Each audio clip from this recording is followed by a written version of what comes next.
Hello students, मैं खालिदा आप सबको अपनी एनसीईआरटी साइंस चैनल में स्वागत करती हूं। आज मैं क्लास 12वीं की बायोलॉजी 2023 की प्रीवियस ईयर क्वेश्चन कराऊंगी। इससे पहले हम लोग 2024 और कुछ क्वेश्चन 2023 की क्वेश्चन प्रैक्टिस कर चुके हैं। जिसने नहीं देखे वो चैनल पर प्लेलिस्ट बना हुआ है, आप वहां से देख सकते हैं। और जो चैनल पर नहीं है वो चैनल को सब्सक्राइब ज़रूर करें। चलिए शुरू करते हैं आज की क्लास। आज की क्लास 2023 की ऑब्जेक्टिव टाइप का क्वेश्चन है। चलिए देखते हैं फर्स्ट क्वेश्चन। वे जीन जो विपरीत गुणों के जोड़ों के लिए कूट करते हैं वे क्या कहलाते हैं? वे अलील कहलाते हैं, मतलब विपरीत गुण वाले अलील कहलाए। फिर है मानव मादा में अंड प्रजनन की प्रक्रिया कब प्रारंभ होती है? मीन्स अंडा कब प्रारंभ होती है? तो भ्रूणीय परिवर्धन के समय, मीन्स जब भ्रूण का डेवलपमेंट होता है एम्ब्रियोनिक का, तब। फिर है तीसरा क्वेश्चन। कोशिका विभाजन के किस स्टेज में डीएनए की प्रकृति बनती है? प्रावस्था में से किस स्टेज में डीएनए रेप्लिकेशन होता है? तो एस फेज में डीएनए रेप्लिकेशन होता है, और G1 और G2 फेज में आरएनए एंड प्रोटीन का संश्लेषण होता है, और G0 फेज में कुछ नहीं होता है, रेस्ट स्टेज में होता है। फिर ये निम्नलिखित में से कौन समयुग्मी का उदाहरण है? तो ये क्लोडोफोरा का उदाहरण हो जाएगा। फिर ऑटोमोबाइल निष्कासन में सबसे हानिकारक धात्विक प्रदूषक है, कौन सा है सबसे हानिकारक धात्विक पदार्थ? तो ये लेड हो जाएगा। फिर निम्नलिखित में से कौन सा परजीवी मलेरिया का रोगजनक है? ये क्या है? प्लाज्मिड। डार्विन का सिद्धांत आधारित क्या है? डार्विन का कौन सा सिद्धांत दिया था डार्विन ने? तो ये प्राकृतिक चयन पर। फिर है जल कृषि एवं मत्स्य पालन के द्वारा हम डैश पादपों तथा जंतुओं के उत्पादन को बढ़ाए। मीन्स जल कृषि एवं मत्स्य पालन के द्वारा हम लवण एवं अलवण जलीय दोनों के पादपों तथा जंतुओं के उत्पादन को बढ़ाए हैं। फिर ये प्लाज्मिड निम्नलिखित में से किसके बाह्य गुणसूत्री अनुवांशिक पदार्थ है? मीन्स प्लाज्मिड किस में पाया जाता है? तो हम पिछले लेक्चर में देखे कि जीवाणु में, बैक्टीरिया में प्लाज्मिड पाया जाता है, जिसको एक्स्ट्रा क्रोमोसोम कहा जाता है। फिर जब एक जीवधारी किसी अन्य जीवधारू को नुकसान पहुंचाए बिना लाभान्वित होता है, उसे क्या कहलाता है? जैसे सहभोजिता, मीन्स जैसे बगुला और हंस का उदाहरण दिए थे, एक दूसरे को नुकसान पहुंचाए लाभान्वित होता है। फिर ये आवृत बीजों में बनने वाले प्राथमिक भ्रूणपोष केंद्र कहाँ होता है? केंद्र होता है, मतलब क्या होता है उसका? Haploid, diploid. तो इसका ट्रिप्लॉइड होता है, मीन्स त्रिगुणित होता है। फिर रियो डी जेनेरिया में 1992 में हुए पृथ्वी सम्मेलन का संबंध किससे है? तो जैव विविधता के संरक्षण से 1992 में रियो डी जेनेरिया में सम्मेलन हुआ था, पृथ्वी सम्मेलन। फिर नेक्स्ट क्वेश्चन। निम्नलिखित में से कौन सा रसायन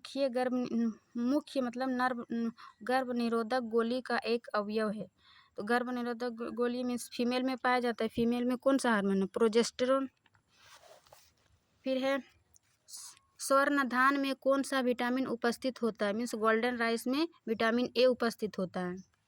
एक आहार श्रृंखला में शाकाहारी होते हैं। शाकाहारी आहार श्रृंखला में क्या होता है? प्राथमिक उपभोक्ता सबसे पहले उत्पादक होता है, उसको कौन खाता है? पेड़ पौधा को, वो प्राथमिक उपभोक्ता। फिर है निम्नलिखित में से कौन एक नाइट्रोजन स्थिरीकरण करने वाला जीव नहीं है? यहाँ नहीं पूछा है। तो नाइट्रोजन स्थिरीकरण करने वाला है एनाबिना, एजोबैक्टर और राइजोबैक्टर। इसमें दिया है पारामीशियम, ये नहीं होगा। फिर वे जीव जिनमें भ्रूणीय परिवर्तन मादा शरीर के अंदर संपन्न होता है क्या कहलाता है? जो मादा शरीर के अंदर होता है वो जरायुज, विविपेरस, सजीव प्रजक कहलाते हैं। मीन्स जो बच्चे को जन्म देता है, और जो अंडा देता है उसको क्या कहते हैं? अंड प्रजक। फिर है एक द्विसंकर संकरण का लक्षण प्ररूपी अनुपात क्या है? मीन्स मेंडल का हम लोग डायहाइब्रिड क्रॉस में देखे कि उसका फिनोटाइप 9:3:3:1 था, तो वही पूछ रहा है। फिर ये गेहूं का हिमगिरी किस्म किस रोग के प्रतिरोधक होता है?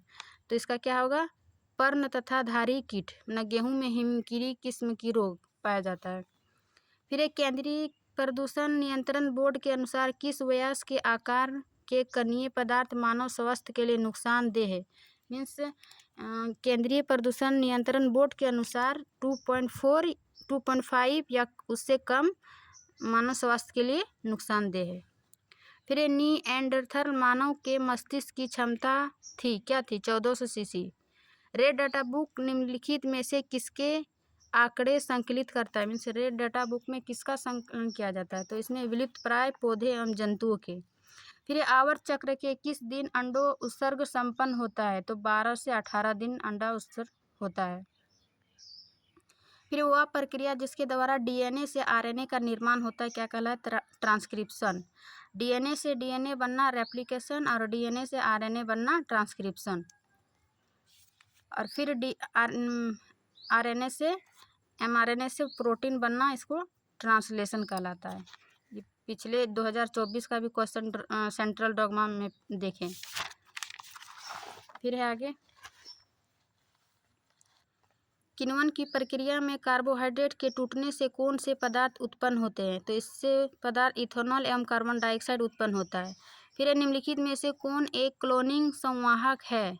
प्लाज्मिड, क्योंकि बैक्टीरिया में जो प्लाज्मिड पाया जाता है उसी का क्लोनिंग किया जाता है। फिर निम्नलिखित में से कौन पारितंत्र का प्रमुख अजैव घटक नहीं है? अजैव घटक नहीं है। सबसे पहले अजैव घटक क्या क्या? तापमान, जल मीन्स निर्जीव वस्तु, मृदा।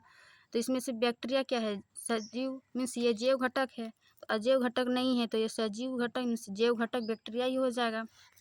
फिर निम्नलिखित में से कौन आभासी फल का उदाहरण है? Means false fruit. False fruit क्या है? इसमें से एप्पल।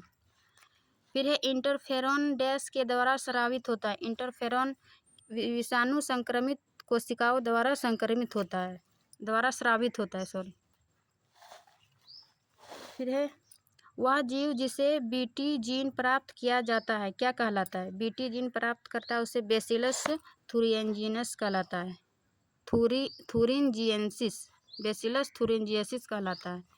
फिर एक पोषी स्तर से अगले पोषी स्तर में स्थानांतरित होने वाले ऊर्जा की मात्रा कितना होता है? 10%। ये 10% नियम दिया था लैंडमैन ने। फिर ये एमनियोसिंथेसिस के द्वारा निम्नलिखित में से किसकी जांच की जाती है? तो इसके द्वारा अनुवांशिक विकार, लिंग निर्धारण तथा भ्रूण का स्वास्थ्य, इनमें से सभी जांच किया जाता है। फिर 21वें गुणसूत्र की त्रिसूत्रता से कौन सा अनुवांशिक विकार उत्पन्न होता है? मीन्स 21वें गुणसूत्र में एक क्रोमोसोम की संख्या बढ़ जाती है, उसको डाउन सिंड्रोम कहते हैं। फिर है एक डीएनए अणु में कौन सा नाइट्रोजनी क्षार अनुपस्थित रहता है? तो हम पिछले 2024 वाला लेक्चर में देखिए डीएनए आरएनए में अंतर क्या है। डीएनए में एडेनिन, साइटोसिन, गुआनिन और थायमिन पाया जाता था, और आरएनए में एडेनिन, साइटोसिन, गुआनिन तो पाया ही जाता था, बस ये यूरासिल, थायमिन, डीएनए में थायमिन और आरएनए यूरासिल। तो वही पूछ रहा है डीएनए अणु में कौन सा नाइट्रोजन क्षार अनुपस्थित था? तो यूरासिल नहीं था, यूरासिल सिर्फ आरएनए में पाया जाता है। तो इस प्रकार एक प्राथमिक अंडक से बनने वाले अंडाणु की संख्या कितनी है? एक। प्राथमिक अंडक से बनने वाले अंडाणु की संख्या एक होती है। तो ये आज का क्वेश्चन 35 क्वेश्चन था, ऑब्जेक्टिव टाइप क्वेश्चन, और 2023 का क्वेश्चन समाप्त हो जाता है। मैं आशा करती हूँ आज का ये क्लास आप लोग को समझ में आ गया होगा। वीडियो अच्छी लगी तो लाइक एंड सब्सक्राइब ज़रूर करें आगे इस टाइप का वीडियो आने के लिए। Thank you.